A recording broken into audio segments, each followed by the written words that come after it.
Oh guys, ini guys mediasi guys, simulasi mediasi.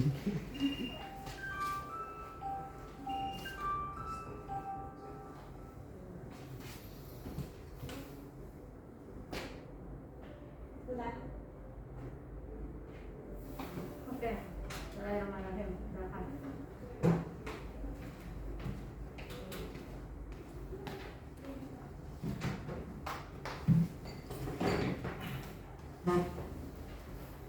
Selamat pagi, Bapak Ibu yang saya hormati. Pagi. Selanjutnya, pertemuan kali ini kita akan membahas proses mediasi, di mana sebelumnya saya akan perkenalkan diri. Perkenalkan, nama saya Vira Fortuna sebagai pihak mediator yang telah Bapak dan Ibu pilih. Selanjutnya, dipersilakan Bapak dan Ibu sekalian perkenalkan diri masing-masing. Terima kasih. Perkenalkan, nama saya Sada Arifin sebagai pihak penggugat dari kasus ini. Selamat pagi, perkenalkan saya Alfiza Jaya sebagai pihak tergugat dari kasus ini. Baik, selanjutnya akan saya jelaskan mengenai peraturan Mahkamah Agung nomor 1 tahun 2008 tentang prosedur mediasi, di mana dalam pasal 4 disebutkan bahwa semua sengketa perdata diajukan pada tingkat pertama wajib lebih dahulu diupayakan penyelesaiannya melalui perdamaian dengan bantuan seorang mediator. Dalam sidang kali ini, Bapak dan Ibu telah sepakat menunjuk saya sebagai pihak mediator untuk menyelesaikan sengketa di mana kedua belah pihak saling berdialog, berunding untuk menemukan titik temu dalam akar permasalahannya. Di sini saya akan menjelaskan beberapa proses yang akan dilalui, yaitu pertama, saya akan memberikan kesempatan kepada para pihak untuk menjelaskan dulu perkara secara bergantian. Kedua, saya akan mencari kesepemahaman awal dari Bapak dan Ibu sekalian. Ketiga, saya mendefinisikan menentukan alur agenda pembicaraan. Keempat, kita masuk tahap negosiasi. Kelima, apabila negosiasi mencapai kesepakatan, maka kita akan menuju ke kesepakatan akhir. Baiklah, apakah terkait hal ini Bapak dan Ibu sudah mengerti? Iya Bu, sudah dimengerti. Untuk memulainya, bagaimana kalau kita mendengarkan keterangan dari pihak penggugat, yaitu Bapak Sada sebagai pihak perwakilan dari AD. Baik, terima kasih Bu. Di sini saya akan menjelaskan. Pertama, di sini dari penerbitan artikel yang Bu Cahaya terbitkan itu telah membuat merugikan saya dikarenakan dari artikel itu saya disebut dalam kasus pengusuran pasar O karena saya sudah menyebutkan pada wartawan dari media Bu Cahaya itu membantah karena saya tidak ada terlibat di dalam pengusuran pasar O tersebut. Jadi di sini saya merasa dirugikan secara imaterial dan material. Gitu. Baik, di sini berarti Bapak Sada sebagai perwakilan pihak AD merasa dirugikan dan dikecewakan atas penerbitan yang dilakukan oleh pihak majalah EG, yaitu perwakilan dari Ibu Cahaya. Betul sekali Bu, sangat-sangat dirugikan. Baik, setelah kita mendengar permasalahan dari saudari Bapak Sada sebagai pihak AD, selanjutnya saya persilakan sebagai Ibu Cahaya untuk menjelaskan gejolak dari permasalahannya. Saya di sini Cahaya sebagai perwakilan dari majalah saya. Menurut majalah saya, artikel yang diterbitkan itu sudah memenuhi kaidah-kaidah jurnalisme dan sudah menyeimbangkan berita. Dan selain itu, kami juga menginfokan terkait klarifikasi yang dilakukan oleh pihak AD. Lalu selain itu kami juga mengetahui terkait proposal untuk mengenai penggusuran pasar O. Seperti itu. Baik, apakah ada yang disampaikan lagi? Selain itu sudah cukup. Berarti di sini ibu menolak tuntutan berupa ganti uang 1 miliar rupiah dengan paksa bagi tergugat 1 juta rupiah per hari. Namun bagaimana untuk tuntutan lain berupa minta maaf secara 3 hari berturut-turut di media massa pada ibu kota negara selama 3 hari berturut-turut? Baik, terkait gugatan tersebut, terkait gugatan mengenai tuntutan uang kerugian 1 miliar itu tidak sesuai dengan asas keadilan. Namun terkait meminta maaf di 3 media massa ibu kota negara, kami akan melakukannya. Baik, lalu bagaimana mengenai kerugian pergantian? Baik, lalu bagaimana tanggapan soal pergantian kerugian yang disampaikan oleh Bapak Sadar? Terkait penggantian kerugian mengenai artikel tersebut kan belum keluar dalam jangka waktu yang lama, maka kami mengharapkan untuk penggantian kerugian dengan nilai seadil-adilnya. Dan terkait penggantian kerugian tersebut kami memohon untuk waktu tambahan. Baik, dalam penjelasan saudari kali ini, saya memiliki kesimpulan bahwa saudari bersedia mengganti kerugian, namun dengan ketentuan jumlah penggantian harus adil dan benar. Setelah saya mendengarkan penjelasan dari Bapak Ibu sekalian, saya menemukan beberapa titik terang. Yang pertama, Bapak dan Ibu ingin tetap nama baik para pihak terjaga. Yang kedua, Bapak dan Ibu menginginkan masalah cepat selesai. Betul. Dengan hasil seadil-adilnya. Betul. Selanjutnya terkait dengan penggantian rugi, saya izin bertanya apakah nominal yang ditentukan dapat didiskusikan kembali agar menemukan titik tengahnya? Oke. Untuk terkait penggantian kerugian yang artikel Bu Cahaya buat tersebut, kami harap untuk kerugian itu bisa diselesaikan.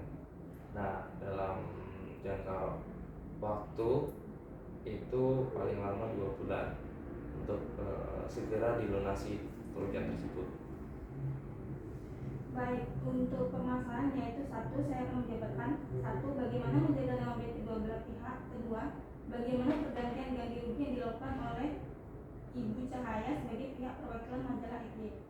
Dari kedua poin tersebut, silakan Bapak dan Ibu pilih apakah yang ingin diselesaikan terlebih dahulu.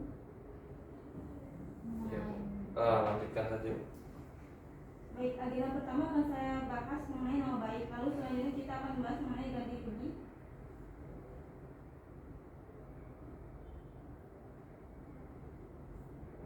Langsung saja, untuk penyelesaian pertama, apakah dari Bapak dan Ibu sekalian ada saran?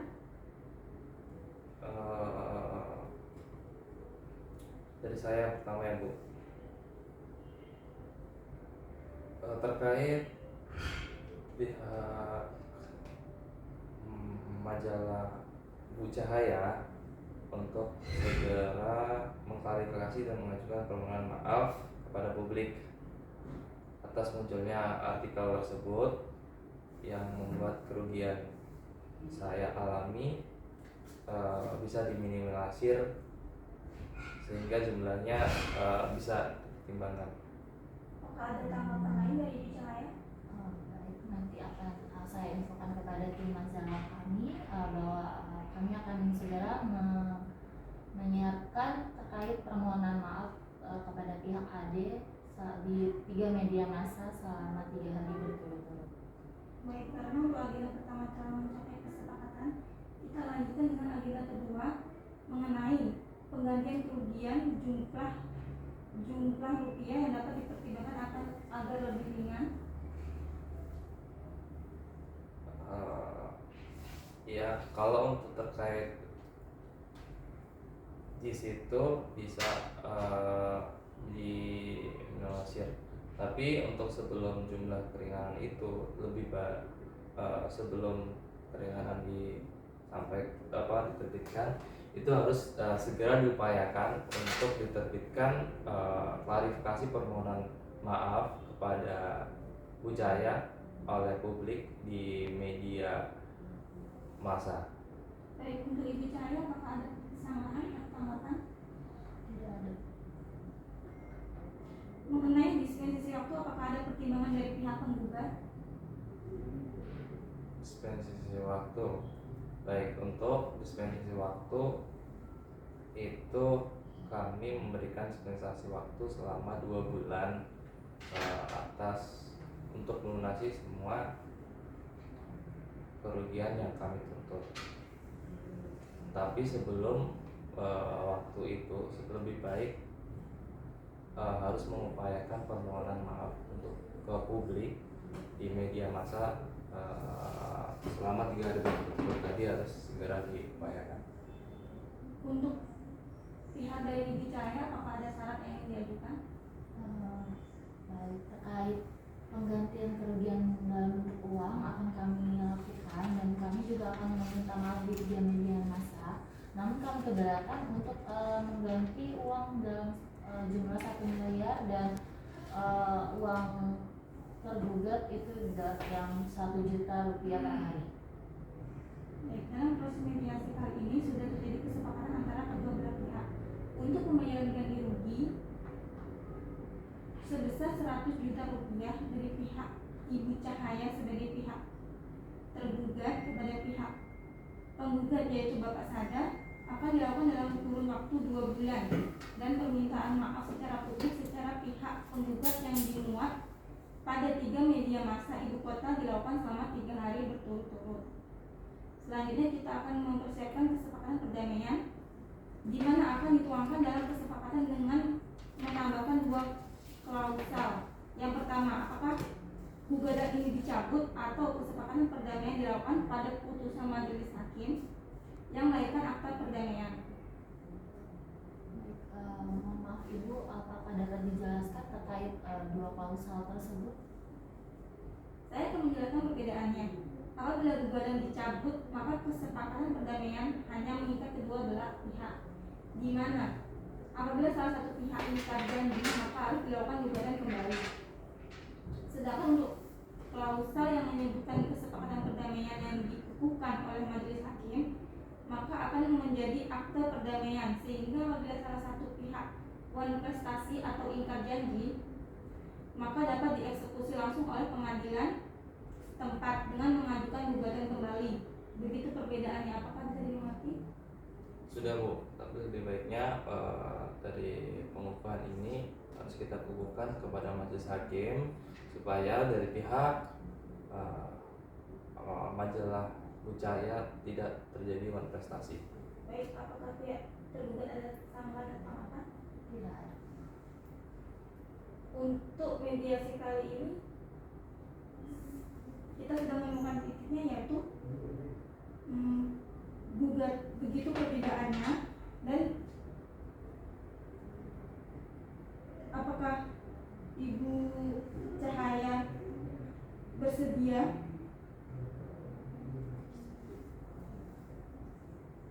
Ibu sudah. Oke, pertama gini, kan proses mediasi itu gini, dalam kehidupan nyata orang datang ke proses mediasi bukanlah orang yang pada awalnya punya hubungan baik. Mungkin awalnya mereka punya hubungan baik, terus kemudian mereka ada sengketa, sehingga kemudian mereka berseberangan, ya kan? Ada satu pihak penggugat yang merasa nama baiknya itu tercemar, dirugikan. Berarti kan dia berada pada posisi perasaan yang tidak suka, tidak nyaman, kesal, maka mungkin marah, gitu kan?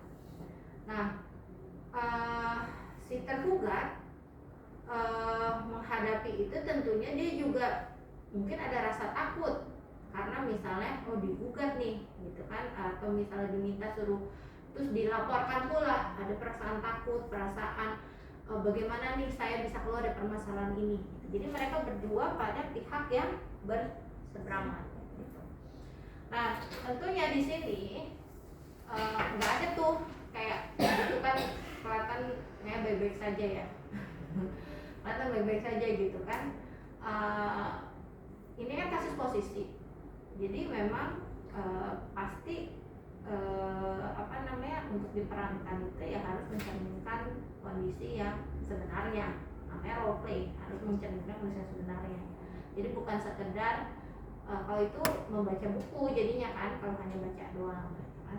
Sekali lagi Bu. Itu yang pertama.